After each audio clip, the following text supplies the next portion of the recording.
So, today I'm going to review another ridiculous PS2 game that I don't like, Neopets the Darkest Faerie. So, the plot is simple. As I know, it's a very interesting game.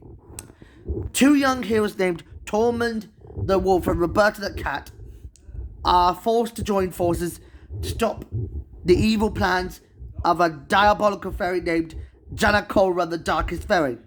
But are they too late? Well, it's very simple. Even though Tormund Ellis happens to be a wolf farm boy who wants to be a knight in the city of Meridel, but after being accepted into the ranks and training under his discipline of the Master-at-Arms Torak, Tormund is knighted for saving the village of Coggan from the Ixie Raiders by King Scarrow. But however, it was only the beginning because he answers an idea to defend a nearby forest called Glade of Illusion. However, the Earth Fairy realizes she's been kidnapped by an invading tribe of werewolves. But the mission fails and Tormund returns to Meridel to discover they are infected by a cloud of dark magic, which was controlled by Janakora. Although he's unaffected, he's driven out of the castle and by Janakora's minions. For some reason, Fiora, who is confronted by a cat named Roberta, happens to be the niece of the King of Brightvale, Hagen himself, even though she's a diplomat. But when Janakora attacks Fairyland that night, she covers it in a dark aura, but Roberta was managed to escape, but he falls. Well, she falls, of course. But they proceed to warn that Brightvale and Meridel are going to be destroyed by Fairyland itself. In the form of merged reality, they need to find a magical rod that is deep underneath it. However, as they learn about the backstory from the neighboring regions that were saved from dark magic, they infiltrate Meridel and find a way deep underground. When they discover the power of the rod, it can drive darkness out of everything. And then they return to Fairy to stop Janakora. But when Janakora sees the rod in fight, Fiora teleports both Tormund and Roberta to safety. Once again, they're in the Lost Kingdom Outdoor. And this time, the Protectors needed their help to prove about their backstory.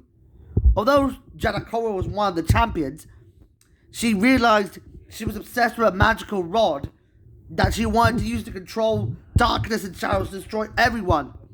To make things worse, this is where the final competition against Janakora is timed. This time, they use the rod to save Meridel from being caused into falling onto Meridel. Within 3 minutes, this is where they would succeed. They imprison her once again by using Jordana's orb. Thanks to Fiora's quick thinking, she uses the rod to stop the Fairyland's top speeder falling down.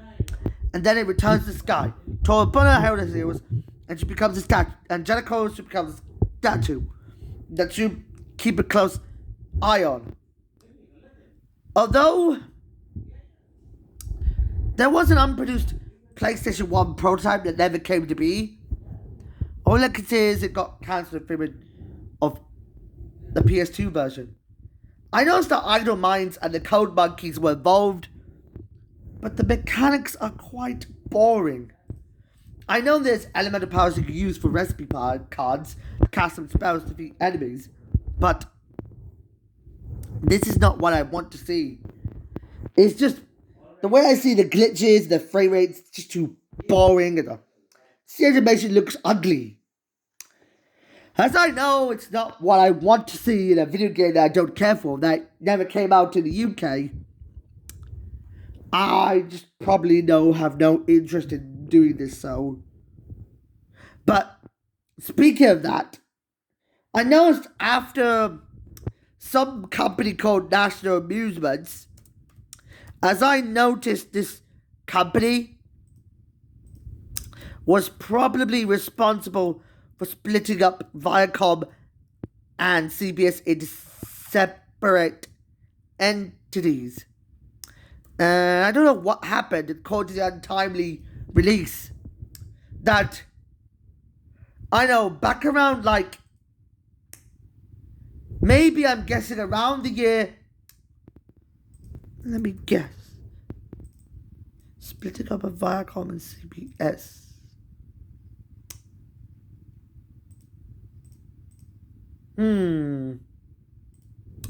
Around that time in 2005, the company had ideas to split it up, as announced it would take effect the following year, 2006, when Viacom and CBS were separated entities.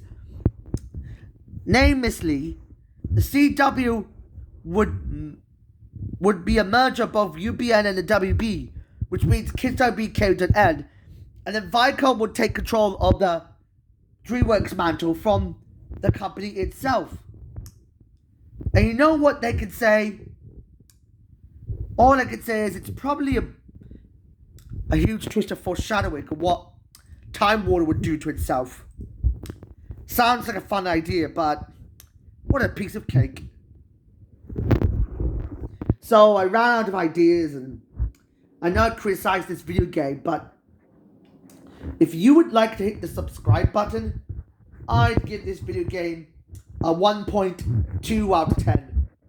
It's not fun, but there are plenty of other games that I enjoy to play, and some that are bad, most are good, and the ones that I don't care. Although, I have one final word to say. Hasta la vista, spaghetti-o.